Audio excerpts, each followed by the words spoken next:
Welcome to today's video. Good windy day to you guys. Today I am going to be making a dream catcher trellis for my Marionberry plants. So this plant is really viney, it's going all over the place. We need to brace this sucker up. So we're going to do that today. So I've got my bamboo shoots. These are what we took care of last year. They're completely dry, they're beautiful. We're going to use them. I've also got some other bracings that I'm going to be making my frame with. I've also got some acrylic string. Now you want to make sure you use acrylic because it is weather resistant, it will not rot, and because we are going to be watering our plants, this will hold up better throughout the season. So I'm going to show you guys how I do this, so let's get started. I am so sorry it is so windy today, guys, but my Marionberry is getting so long, I really need to tend to this today. So I've got my string. I'm going to bring in just a little bit closer here. What I'm going to do is I'm going to make the base of my frame. So I've got my short pole here, and then I've got my longer pole that'll attach on the top. I am just doing a square knot here. And you want to make sure you leave a long tail, because this tail you're going to use in just a couple minutes. I'll find the middle of my bamboo, and then I'm going to go ahead and start making a figure 8. So I've got it looped around. That way you can see it's kind of just swinging there. And I'm going to go ahead, so I'm going to count this as number 1 for my figure 8. So 1,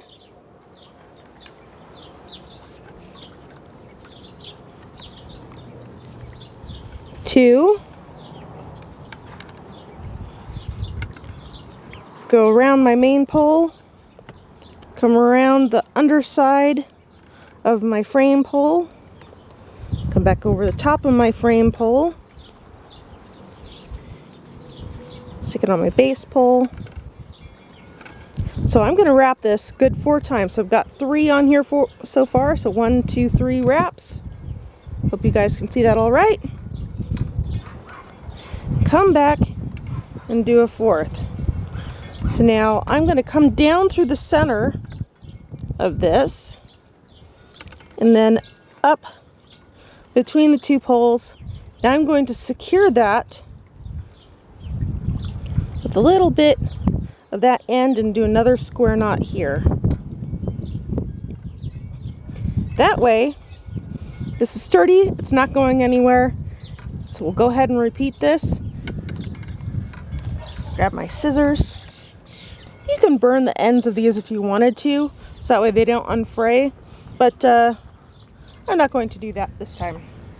Unfortunately, guys, I'm not going to be able to bring you in any closer than this, so we'll have to just make do. I'm going to start in the middle and tie a little square knot in the center of the top of my frame. Then I'm going to leave a very long tail because I might need to use this a little bit later. I'm just going to come over here and do a loop over. Then I'm going to make what kind of looks like a partial of a square knot. And then I'm just going to leave it like that and not do anything with it because I'm going to come back and use that piece at the very top here. So I am just trying to plan out how I want the frame to look. Over the top, through the hole, pull it tight, skip a corner, go over the side, through a hole,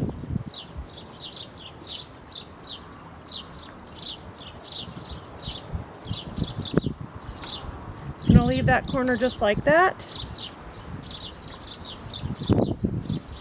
over and around. Oop, don't want to pull a blossom off, that would not be good. There we go.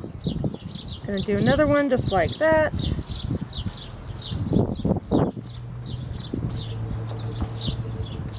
Down here.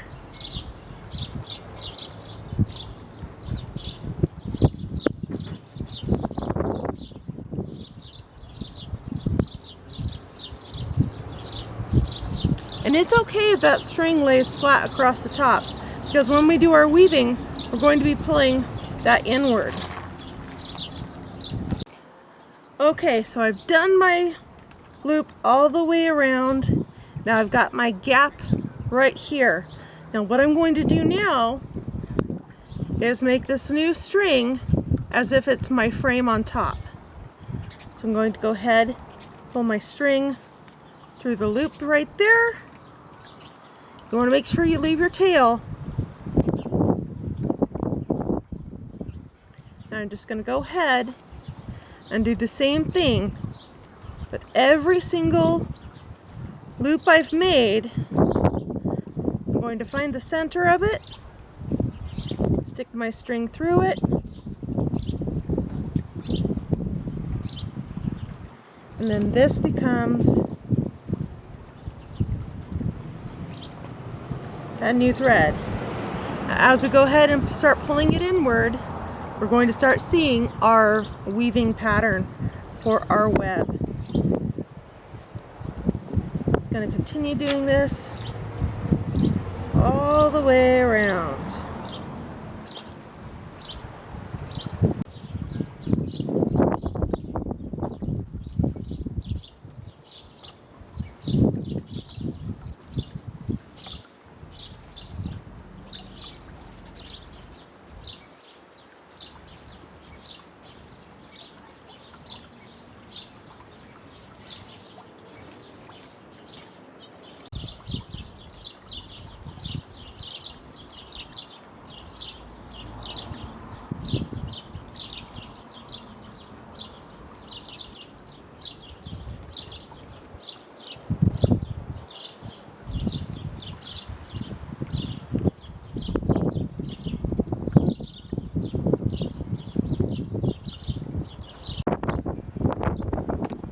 Almost done here.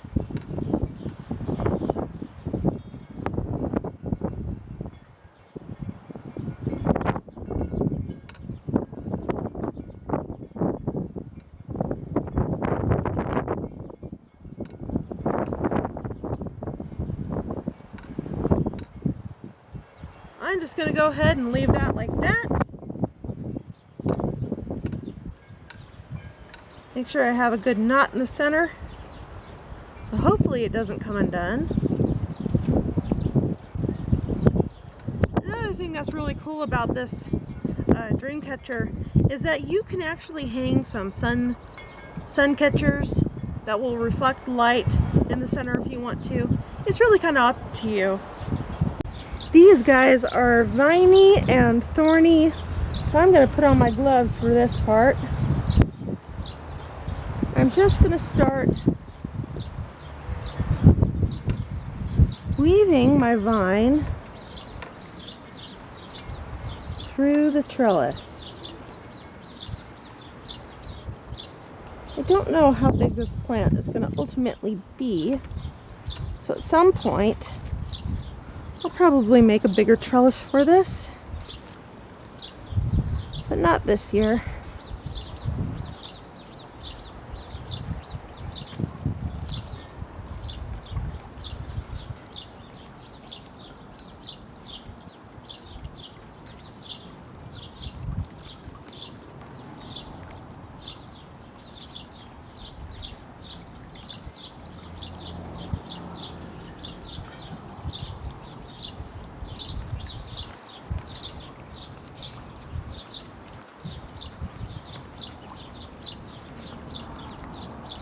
This one has a really, really long vine. It's also got some flowers on it.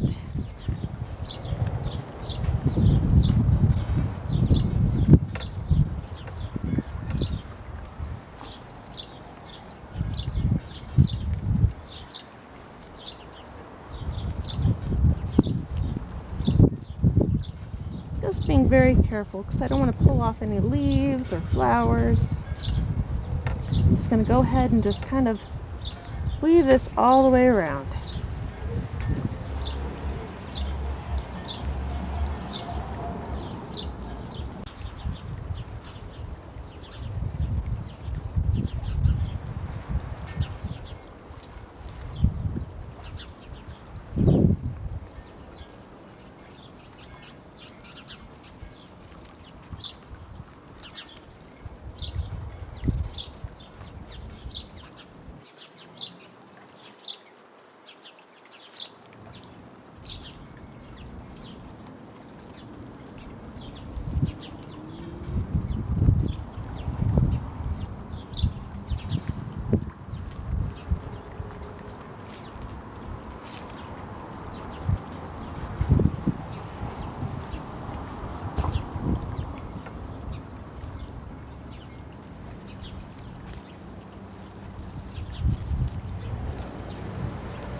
And there you go.